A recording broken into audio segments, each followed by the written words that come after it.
세뇌된 이런 그 표현이나 이 말들을 해야 되잖아요. 그런데 실질적으로는 그 뇌는 세뇌가 안 됐잖아요.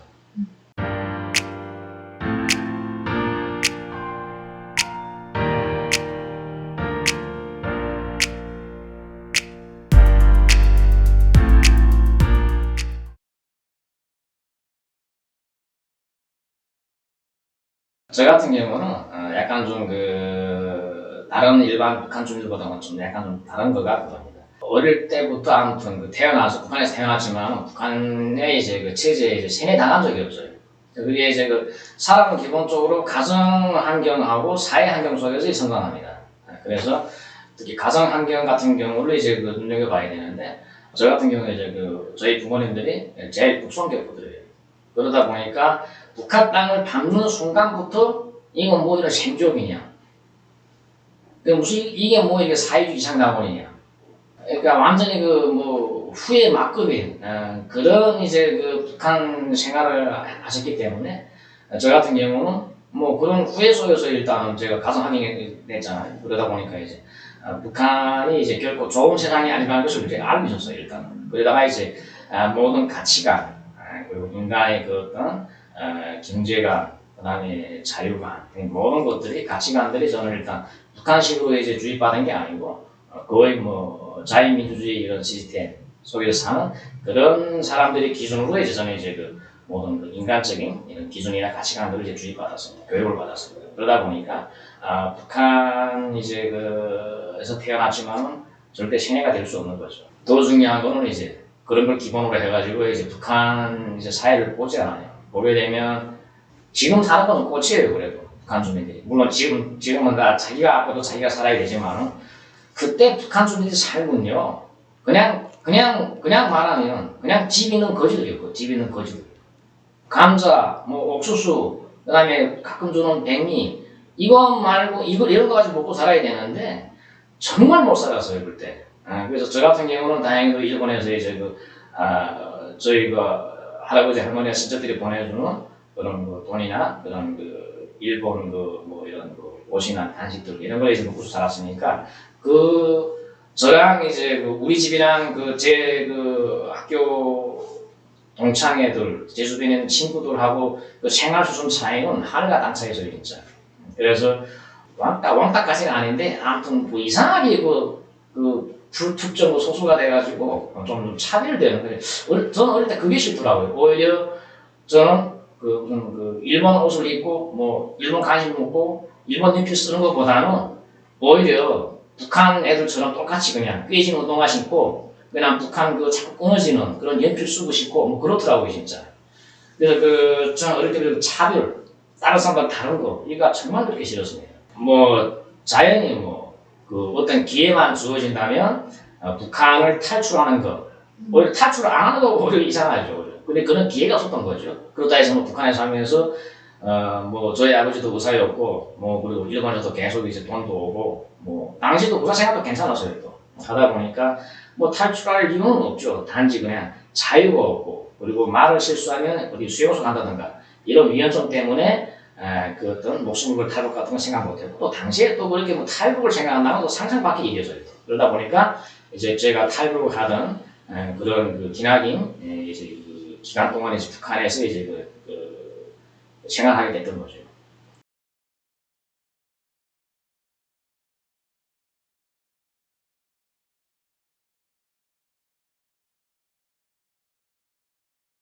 그래서 어릴 때 가장 힘들던 건 그거였어요. 어릴 때부터.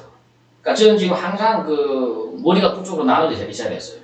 하나는 겉으로 말하는 이런 표현이나 이런 것도 다시 말하면 세뇌된 이런 표현이나 이 말들을 해야 되잖아요. 그런데 실질적으로는 뇌는 세뇌가 안 됐잖아요. 근데 어느 순간에 사람이 감동 나게 되면 애들하고 이제 말싸움이나 하잖아요. 그러면 자연히 애들은 그냥 그래요. 위대한 원수님, 이렇게 하면서 장군님, 수령님 하면서 이러는 거예요. 내 뇌에는 김일성이가 정말 나쁜 놈인데, 그러니까 이런 거가 참 힘들었어요. 그러다가 이제 당연히 정말 북한 사회가 그만큼 이제 혹독하고 그런 뭐라고 할까 당시에 말 반동, 정치적인 발언을 잘못하는 거에 대해서는 이제 처벌이 엄청 강했기 때문에 아마 그거에 대한 아마 두려움 때문에 아마 실수는 안 했다고 봐요. 그렇지만 아무튼 그런 그 애들하고 기본적인 그 세뇌가 되고 저는 안 되고 이런 것들 속에서 다른 친구들하고 생활하는 거가 참 어려웠던 것 같아요, 저한테.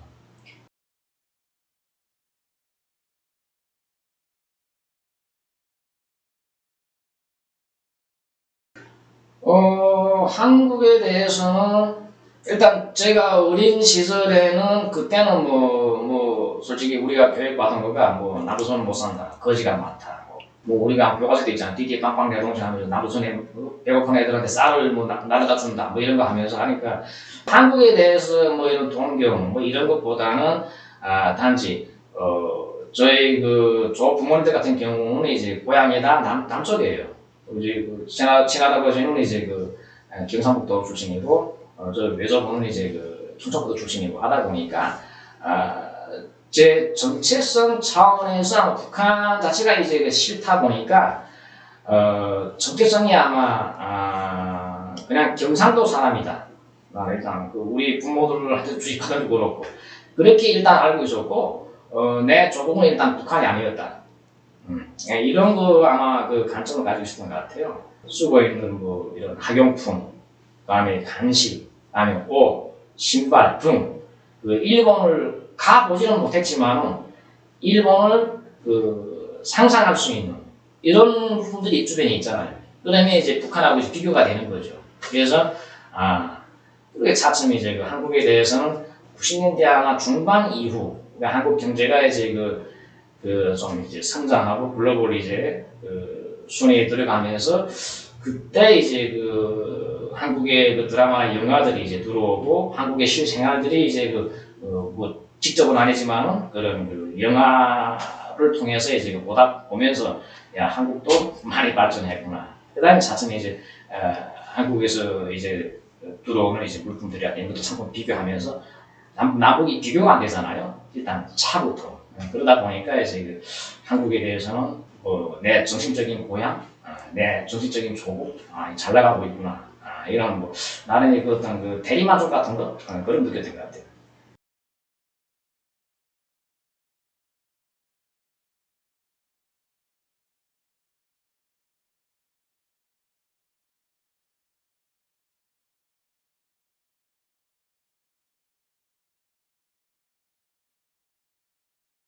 그 탈북 동기가 거의 그 자체라고 봐도 될 것 같아요. 왜냐하면 이런 거죠.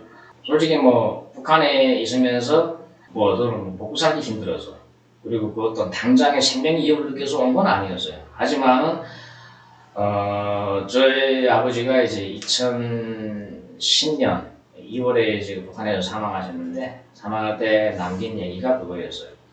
내가 이제 죽은 다음에 땅에 묻히건 어디든 상관은 없는데 이게 지금 생각만 해도 이제 죽은 다음이라도 이제 북한 땅에 묻히는 것이 있구나. 그 기만 당해서 북한에 갔던 것을 일생 동안 이렇게 후회하면서 살았다는 거죠. 그 얘기를 들으니까 내가 이런 생각 들더라고요. 내가 그냥 이제 북한에서도 이렇게 살게 되면 또 언젠가 또 아버지가 또 소리를 하겠구나. 내 아들한테.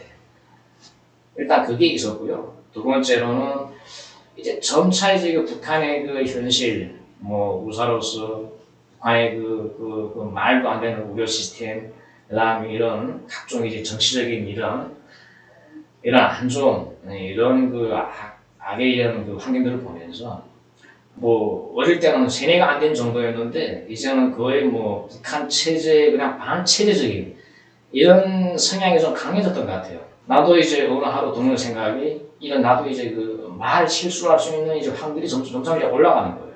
오늘 다르고 또 내일 다르고. 그래서 이제 야 이거 위험하다 이제. 내가 이제 말 실수하면 나만 이제 수용소하는 게 아니고 우리 온 가족이 다 가잖아요. 특히 우리 내 아들 같은 거.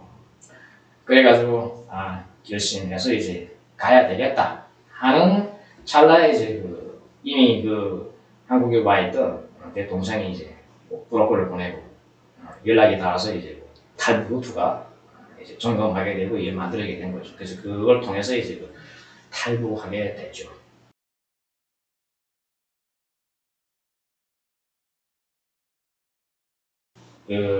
미디어도 출연하고 실질적으로 그 한국이나 뭐 다른 국가 이런 사람들과도 많이 만나보고 얘기도 해봤지만 그리고 일단 미디어에서 보여지는 북한은 이제 일단 있는 실제 그대로 아직은 그 국제사회와 연결이 안 된 것 같아요. 가깝게 가장 가깝게 작년에 이제 그 한 해 동안 세계적인 그 코로나 팬데믹 상황에서 북한의 이제 그 코로나 상황을 이제 그 보건의료시스템 관련해서 제가 코멘트 해주면서 느꼈던 거가 북한을 아직도 잘 모르고 있구나.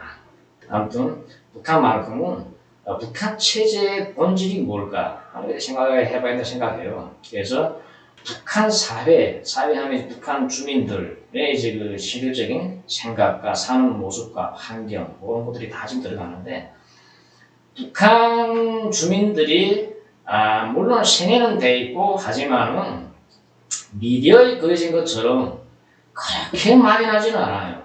왜? 북한 사람들이 과거에는 김일성 시대, 김정일 시대, 김정은 시대마다 특징을 보여주고 다 있지만은 아무튼 새 시대를 독재 시대를 경험하면서 북한 주민들은 이제는 완전히 차원이 다르게 깨어났어요. 이제 그래서 몸으로 체험했기 때문에 굶어 죽어보고 맞아보고 뺏겨보고 착취당해보고 했기 때문에 그리고 그동안에 외부에서 들어간 정보도 상당합니다.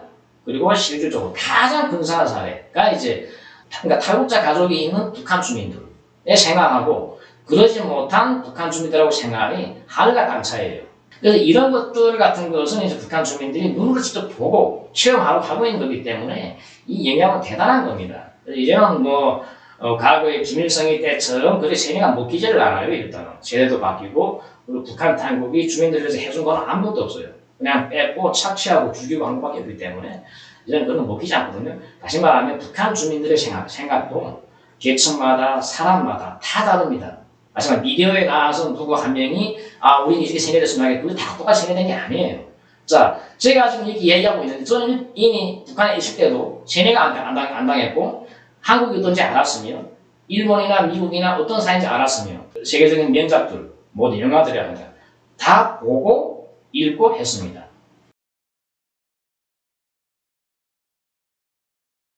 틀리지는 않는데 딱 그렇다고 말할 수 없기 때문에 그렇죠.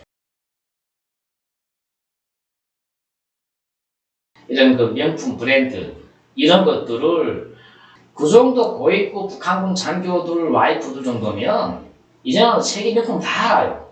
근데 완전히 지금 뭐 7, 80년대 지금 그 기선제 돼가지고 지금 하잖아요. 그건 완전히 그건 아닌 거지 그거는. 이렇게 하고 북한 군인들이 참 우리가 생각해야 될 게 그 드라마에서 나왔던 것처럼 그렇게 생각이 막연하지 않아요. 어찌 보게 되면 더 깨어있어요 오히려. 그런 게가 있고 북한 사회 주민들이 사는 모습, 생각, 뭐 병원 이런 것들 약간 좀 하지만 어설프다. 그러니까 완성도가 약간 좀 그게 기술만큼 안 된다 하는 것도 있긴 있더라고요. 여기에서 지금 그 총정치국장의 집이 나오는데 총정치국장은 완전히 무슨 뭐 북한의 뭐 완전히 그 특권층, 내 마음 먹은 데를 할 수 있는 이런 거를 지금 묘사하고 뭐 그랬더라고요. 그래서 그렇지는 않아요, 사실은. 북한이 왜 북한이냐면 북한은 총정치국장이면 당연히 특권층이고 그리고 이제 권력에서 이제 가장 중심에 서 있는 사람 맞는데 북한의 특징이 총정치국장이 있다가 다시 또 이제 그 제일 하바닥에 내려오기도 하고 그리고 어느 날에 갑자기 쏘져갈 수도 있어요. 근데 그 드라마에서는 완전히 뭐라고 할까? 거의 뭐 권력을 같이 공유하는 듯이 이렇게 그랬죠.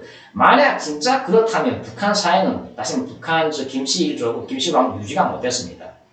그래서 그렇지는 않습니다. 그래서 그런 것들이 좀 약간 좀 아쉬움을 좀 자아내는 것 같아요.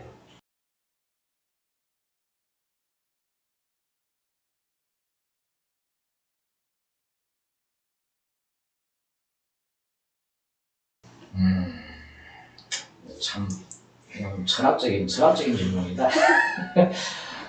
그래서 이런 기회를 통해서 하고 싶은 얘기도 많지만 오늘 이 순간을 빌어서 얘기한다면 그런 것 같아요.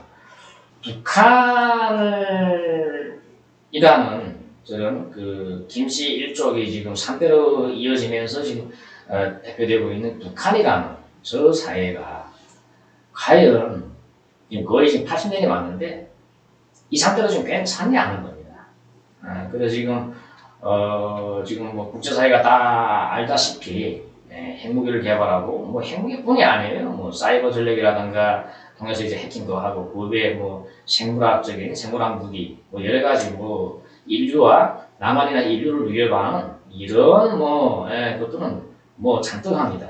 그런데 아직까지도 지금 그 국력 비교 북한 사회가 그냥 열악하다는 얘기에 포커스 맞춰가지고 그냥 뭐 위험하지 않은 듯이 그리고 별 문제 없는 듯이 이렇게 안일하게 대처하는 것은 아니라고 봐요. 북한이라는 이제 상대가 우리가 그렇게 안일하게 대처할 수 있는 그런 그 레벨을 이제 지났습니다. 그것이 이제 그 남한이나 국제사회 전역에 이제 그 위협성을 이제 퍼뜨릴 수 있는 자녀들이 받지 않습니까? 한국 공무원을 공해상에서 지를 마음대로 그냥 쏴죽이고 뭐 불쾌하는 거 받지 않습니까? 이제 이런 것들이 이런 사례들이 이제 하나하나 먹히게 되면 이제 북한 체제 위험성이 나로 확산되는 것은 그건 뭐 불보듯 뻔한 거죠.